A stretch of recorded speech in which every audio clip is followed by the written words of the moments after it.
शिक्षक साथियों नमस्कार। बहुत स्वागत है आपका मेरे इस चैनल पर। साथियों, आपके सामने एक शब्द रखा हुआ है, संलग्नीकरण। सभी इस शब्द से परिचित हैं। साथियों, मैं संलग्नीकरण के विषय में आपके साथ एक अनुभव साझा करना चाहती हूँ। संलग्नीकरण सभी जानते हैं कि मूल शाला से किसी दूसरी शाला में संलग्न हो जाना संलग्नीकरण कहलाता है। साथियों, इसके कई कारण हो सकते हैं। कोई बीमारीवश किसी दूसरी शाला में पास के स्कूल में संलग्न होता है। किसी का स्कूल इतनी दूर होता है कि वो आने जाने में असमर्थ होता है, इसीलिए संलग्न होता है। साथियों, कारण कुछ भी हो सकते हैं। मेरा जो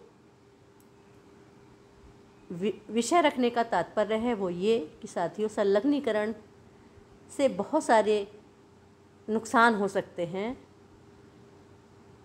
मेन नुकसान तो ये है कि हमारे बच्चे, जिन्हें हमने मेहनत करके विषय पर बहुत अच्छे से समझाइश दी हो या बच्चों को अच्छे से हमने पढ़ाया हो, उस विषय का हमारे उस शाला से हटने के बाद किसी दूसरे शिक्षक को पढ़ाना थोड़ा कठिन हो जाता है।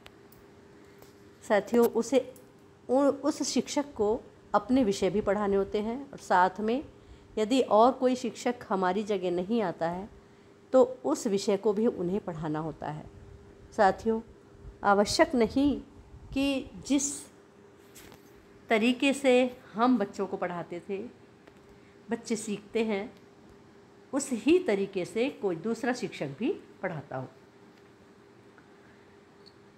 साथियों, ये तो हुई मूल शाला की बात। और जब हम दूसरी शाला में संलग्न होते हैं तो यदि हमारा भाग्य अच्छा है तो बच्चे वहाँ अच्छे होते हैं हमारे विषय पर, और यदि भाग्य अच्छा नहीं है तो हमको फिर से वही मेहनत जो हमने शुरुआत से हमारे बच्चों के ऊपर की होती है, वैसी ही मेहनत हमें फिर से करनी पड़ती है।